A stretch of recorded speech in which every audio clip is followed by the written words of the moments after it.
Righto.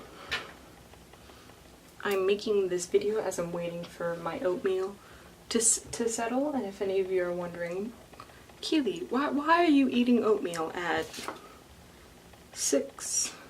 almost 6:45? To answer your question, I'm a university student.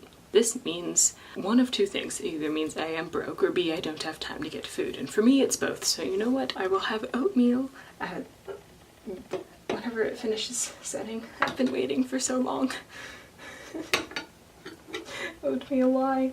Also, please excuse my appearance. Just because I have my camera back doesn't mean that all of a sudden I'm going to look amazing, so shush. Anyways, hello and welcome back to IB Helpline, where this week it is my turn to give you some helpful, friendly advice. And my advice this time doesn't exactly have anything to do with exams, because those are coming up pretty quickly, and if you're looking for any last minute advice on that, I suggest you go watch my previous video about exam pro tips. Other than that, I can't help you, I'm sorry. But, I am aware that if you are an IB, you're either in your first or second year, so this is slightly more geared towards your first year of IB, or if you're gonna go into IB coming up.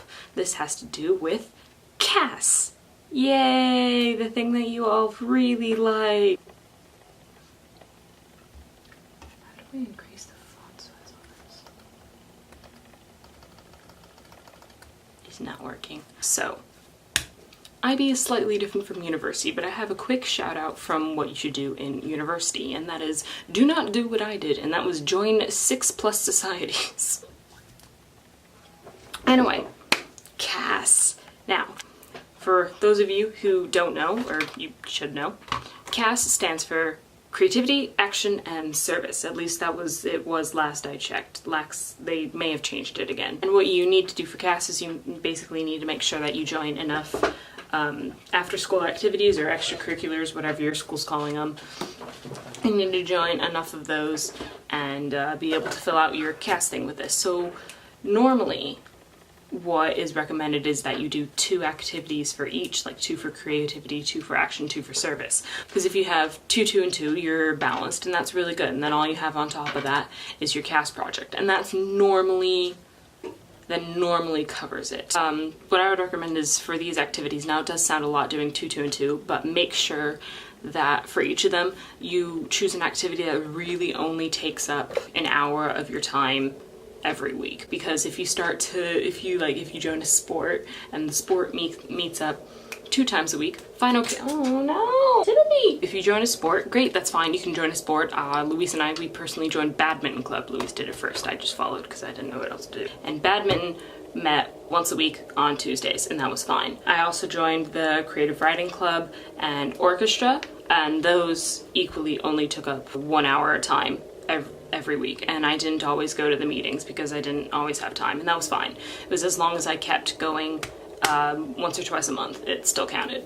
And that's good. You want to do something like that doesn't take up all of your time, because again, you're doing a lot and you really don't want to dedicate too much of your time to just one thing, because then you'll get kind of sidetracked and you'll almost lose the point.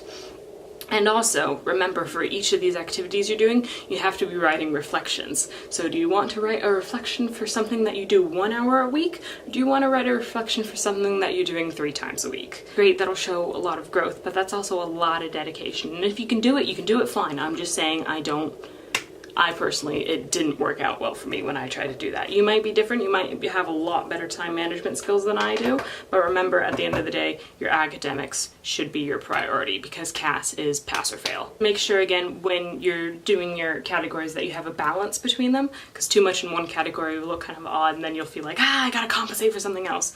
My problem was I had too much in the creative side, because I did the creative writing club, I did orchestra, and I also did choir and chamber choir. So I had a lot in the creative side, and I didn't write up chamber choir in my CAS reflections, but I was still doing it as an activity. And anything you do as an activity you can write up in your CAS. I just chose not to because I really didn't want to write any more reflections than I already had to. So there's that. Where I was lacking actually was activity. And so I felt kind of rushed at the end. I was like, oh my gosh, what can I pick up that I need to do for activity? And I ended up doing something really kind of like half effort. It stressed me out a lot. So make sure that from the beginning you have a good balance of all your activities. And if you're doing something else on the side that you know what you like doing for fun and you really don't want to do reflections for it, that's fine. You really don't have to do reflections for it. Just make sure that you are doing enough activities that you can write reflections for. On the topic of reflections, make sure that you keep on top of them. If you don't keep on top of your reflections, it is the worst. I know a lot of people don't like CAS because you need to write reflections, but you know what? If you're not keeping up on those reflections, it's a nightmare, essentially, if you leave all the reflections to the last minute. So what I ended up doing is I set aside 1 to 2 hours every single weekend just for my reflections. I would block out any and all distractions, and I just wrote reflections for about 2 hours straight. And it was the most boring time I ever had, but it was really necessary because there were a lot of people at the end who weren't up to date on their reflections, and it got to them, and they were struggling at the end because your CAS is due right around the times your exams are going to start. And if you don't have your reflections by the time your exams are starting, then you're going to be worried about exams and reflections. So get those done as soon as possible, and it's a lot less stressful. Trust me on this. Catch up for everything over the weekend, or just whenever you have free time. Or just if you have free time right after your activity, write up a reflection then. It works. Or just what most people do for their reflections is they have a beginning, a middle, and an end. And so some weekends you might not need to do reflections, but I would still recommend double checking everything up on your CAS just to make sure, so that you don't get too behind at the end. I think the recommended amount of reflections for an activity is 3. I personally had 4 or 5 for each of my activities, and also on top of that, 4 or 5 pieces of evidence for it. It's pass or fail, and I didn't know the qualifications for pass or fail, so you might as well go all in for where you can. And you can go maybe 3 or 4 instead of 4 or 5 like I did. But you know, it is your choice. Your teacher is probably going to have better advice for you than I am on this, because even though it's all graded internationally, I never graded CAS projects, so I don't know where they drew the line. I do know that the person who was advising my year group on CAS told us that we needed a minimum of 3 reflections and a minimum of 3 pieces of evidence. But even then, if our reflections weren't like up to par, then we were still liable to fail. So just watch out. My oatmeal is still not done. I'm so sad. Last but not least, advice on your CAS project here. I know that you all know that Luis and I, we did a joint CAS project, and that helped because I know one of the things for CAS you need to do for is creativity. Creativity? Yeah, of course it's creativity. Communication. In your reflections they'll ask you like, what skills did you exhibit? And so Luis and I were always able to put communication, yay!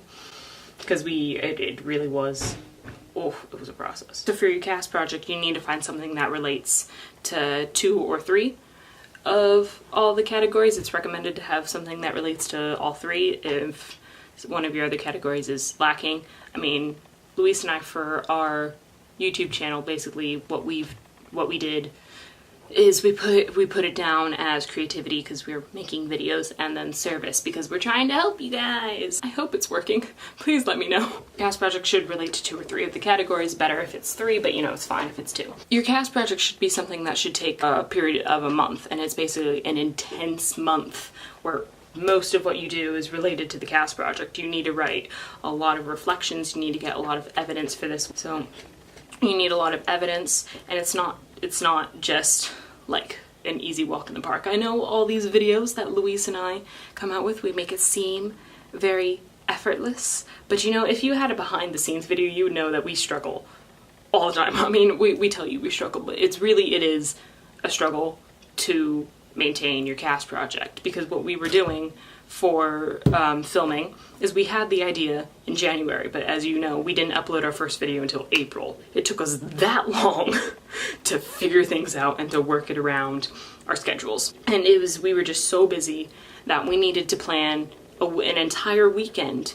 just for filming, like a month before it would happen. And we would spend the week of the weekend meeting, we would spend it basically writing out scripts, planning. We would block some of the things, like here's what we're gonna do. Do we need any props for this? We never really needed any props. We have so many videos that we've tried to film that just didn't work out that we haven't uploaded to the channel, because it is a process and sometimes not all the videos that we film get out there.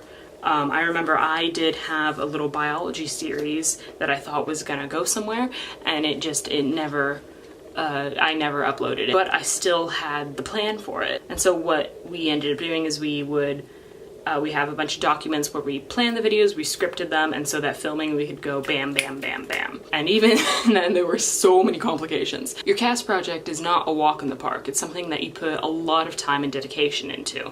And maybe Luis and I chose one that was more heavy than others, but it's still a lot. Your other CAS activities should have dedication, but your CAS project requires the most dedication. So it is my recommendation to you to pick something that you're really, really passionate about. I mean, Luis and I, we both had no idea what we wanted to do, so we were like, you know what, let's do something together. And so I kind of said, YouTube's a thing, why don't we start a YouTube channel? And it was kind of like, well, maybe. And we tabled it for a while, actually. We were gonna do something else. I don't remember what we were gonna do, but in the end it ended up that we were like, yeah, you know what, let's do it. It'll be some fun. We'll do it for like a month. We'll upload maybe 4 or 5 videos and it'll be it. And here we are 2 years later, still uploading. If you want to do more than one CAS project, you can, I suppose. You can if you want. I wouldn't recommend it, because I did 2 CAS projects, and it was it was a nightmare to write the reflections for both the YouTube channel and my other CAS project. My other CAS project, of course, since the YouTube channel didn't have any action in it, and I was slightly lacking in that sense because I dropped Taekwondo, I couldn't find a dojang. But since I was lacking in activity, I decided, you know what, I'm gonna do a CAS project with some activity in it, and I ended up joining NCS, which is a month, so it works for the CAS project, and it has creativity because you got to do some planning, it has service because you do fundraising, and it is action because they throw you in for a week and they kind of just tell you, hi, here, okay, here's a bunch of strangers, we're gonna do a bunch of weird activities with you. And it's like, okay, fine, whatever. But yeah, that was the thing. So I used that as my second CAS project, and that you needed just as much evidence and just as many reflections. And look, here's how much more work your CAS project is, so you really do need to designate a lot of time to it. My normal activities had 4 or 5 reflections. My CAS project had no less than 8 reflections and 10 pieces of evidence. That is how detailed your things need to be for your CAS project. And my reflections for my other things were like, maybe like 2-3 paragraphs. No. Way bigger reflections for your CAS projects. So just make sure that you do something that you're passionate about and that you can dedicate a lot of time to, and plan for it. Do your CAS project over the summer. Trust me, it's infinitely easier that way. I hope that my camera's about to run out of battery, so I need to hurry this up a bit.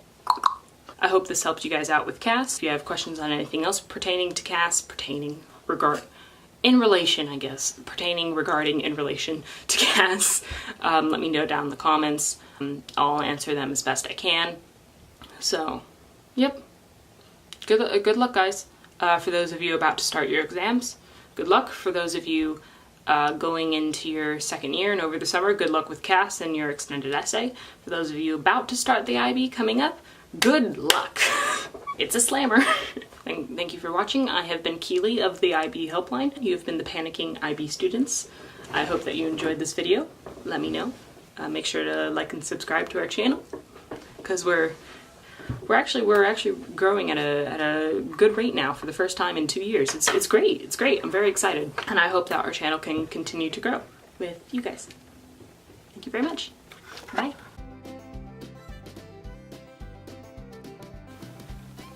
I got to university, I saw my schedule, and I'm like, oh yeah, great. I haven't got that many classes. Oh, I've got, 3 hours free, completely forgetting that, that would be time where I would be using for revision. I was like, oh, yeah, I get off at 5. This is great. I can go to so many clubs.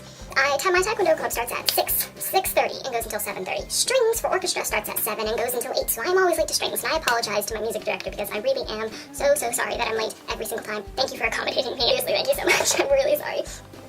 But then orchestra then goes until like 9:30, so I'm out in societies from 6:30 to 9:30, and as you imagine, that takes a lot of time, and it's also very exhausting. I do about anywhere between 2 to 3 hours of societies a day, and that is not something that you want to do when you get to uni. So do as I say, not as I do. Maybe one day I'll post like a picture of my university timetable and show you guys just how stupid it was what I did. But you know what, I do love all my societies, so will I be dropping any of them?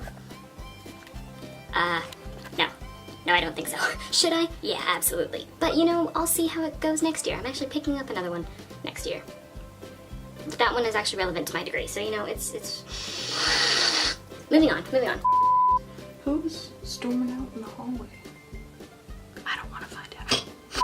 We were trying to upload and edit all the videos. We didn't know how to edit. We had to figure out how to edit. It was a mess. It was a nightmare. But you know what? We've got a great channel now. It all worked out. It was a lot of fun. It's still a lot of fun. Most of the time. It's a lot of fun. My oatmeal is still not ready, so I'm still very sad.